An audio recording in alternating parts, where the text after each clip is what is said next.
आप परमेश्वर की संतान हैं। एक बात बताइए, यदि आप अपनी ताकत से, प्रभु चाहता कि आप अपनी ताकत से करें, तो प्रभु यीशु इस दुनिया में नहीं आता। उसने व्यवस्था दी, परंतु कोई व्यक्ति उस व्यवस्था के अनुसार नहीं चल पाता था।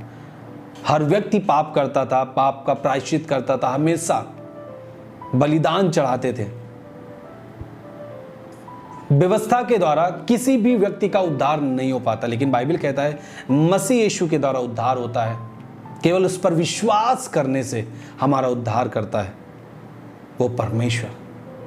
जब हम मसीह में विश्वास कर लेते हैं, हम उससे प्यार करने लगते हैं, सारी चीजें जो गड़बड़ियां हैं, जो अशुद्धताएं हैं, वो सब खत्म हो जाती है यीशु के नाम में। हालेलुया।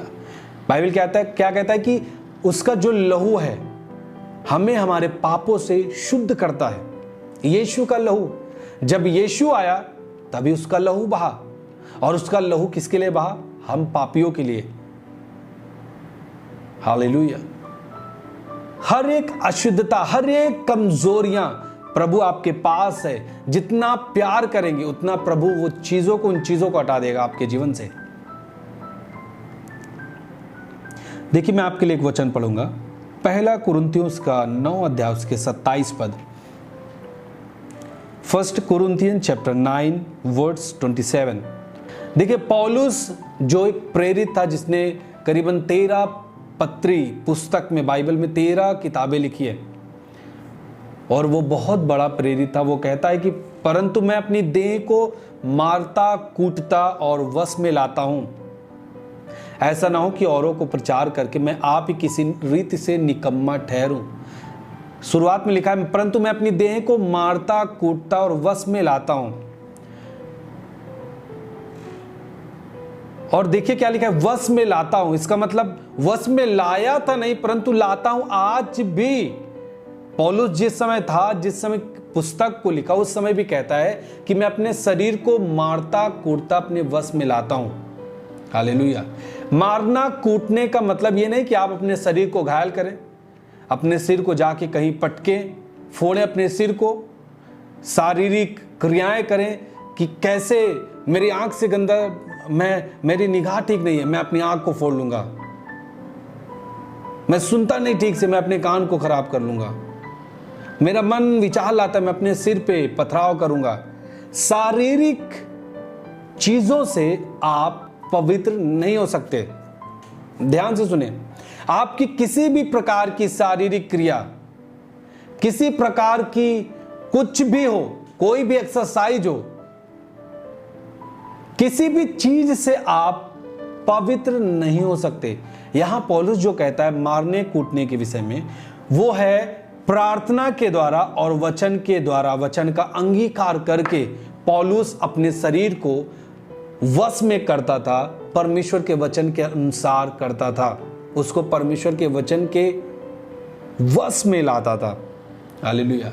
मारना कूटने का मतलब, मारने कूटने का मतलब, हम प्रार्थना करें ज्यादा से ज्यादा। जब आपको इस तरीके की प्रॉब्लम है, आपके विचार गलत आते हैं, पीछे नहीं हटना है। याद रखिएगा, मैं आपको बार बार कह रहा हूं, जो परमेश्वर सारी चीजों को, आपके जीवन से अशुद्धताओं को खत्म किया है, वो यही परमेश्वर खत्म करेगा। केवल आपको प्रार्थना करना है, वचन को पढ़ना है डेली, प्रार्थना को करना है, वचन को अंगीकार करना है। धीरे धीरे सारी जो परिस्थितियां आपको विपरीत दिखती हैं, वे सब अच्छी हो जाएंगी। हालेलुया। परमेश्वर सब कुछ कर सकता है। जो कुछ आज हमने प्राप्त किया है, वो चाहे चंगाई हो, छुटकारा हो, पापों की क्षमा हो, है ना, पवित्रताई में जीना हो, ये सब परमेश्वर की दया है। वो हमसे प्यार करता है। आप सोचिए, जब हम पापी थे तभी बाइबल कहता है ठीक समय पर मसीह आकर हमारे लिए बलिदान हुआ, क्रूस पे चढ़ा। राइट टाइम था वो, जब यीशु बलिदान हुआ। यदि यीशु बलिदान ना होता तो आज पवित्रताई संभव नहीं होती। कोई भी क्रिया आप कर लेते, कोई भी योगा कर लेते, पवित्रताई में जीना सिर्फ और सिर्फ यीशु की दया से, उसकी अनुग्रह से संभव है। हालेलुया।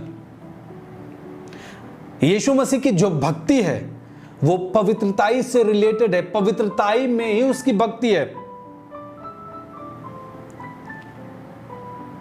जब तक हम पवित्रताई में नहीं हैं, हमारी भक्ति व्यर्थ है। बहुत सारी भक्ति होती है, सारा कुछ निपटाते हुए सब कुछ करते रहेंगे, परंतु भक्ति चलती रहती है। परंतु मसीह में जब आप भक्ति करते हैं, उस भक्ति में पवित्रताई शामिल होती है।